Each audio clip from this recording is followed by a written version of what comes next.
Olá pessoal, sejam bem-vindos a mais um vídeo e no vídeo de hoje eu vim falar-vos sobre as coisas que eu aprendi ao ler o livro de Êxodo. Eu fiz um vídeo de 4 partes a falar sobre as coisas que eu aprendi no livro de Gênesis, que é o primeiro livro da Bíblia, e agora eu vim falar sobre as coisas que eu aprendi no livro de Êxodo, que é o segundo livro da Bíblia. O livro de Êxodo conta basicamente a história de Moisés, a história da escravidão do povo de Israel no Egito, conta a história da libertação do povo de Israel, conta a história dos 10 mandamentos e conta a história de algo que é muito conhecido por muita gente, que são as 10 pragas do Egito. Então, hoje eu vim falar não propriamente do livro de Êxodo, mas das coisas que eu aprendi ao ler o livro de Êxodo.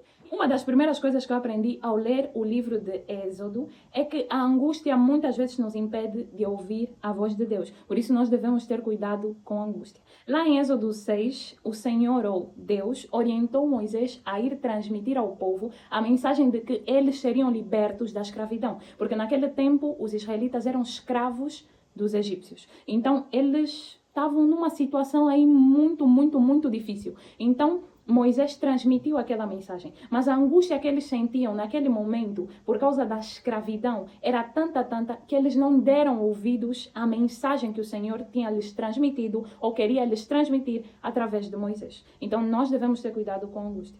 Outra coisa que eu não propriamente aprendi, mas tomei o conhecimento ao ler o livro de Êxodo, foram as pragas. Quais foram as 10 pragas? A primeira praga foi o rio que virou sangue. Ou seja, o rio Nilo foi transformado em sangue. A segunda praga foram as rãs. A terceira praga foram os piolhos. A quarta praga foram as moscas. A quinta praga foram as mortes, ou foi a morte dos rebanhos. A sexta praga foram feridas purulentas. A sétima praga foram granizos. A oitava praga foram infestação de gafanhotos. A nona praga foram trevas densas, ou seja, escuridão profunda sobre todo o Egito. E a 10ª e última praga que fez com que Faraó tomasse a decisão de liberar de uma vez por todas o povo de Israel do Egito foi a morte dos primogênitos do Egito.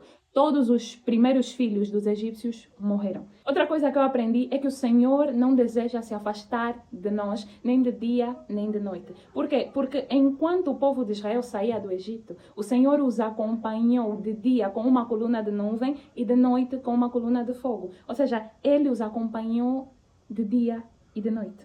Esse vídeo ficou muito longo, então vamos ter que ter parte 2.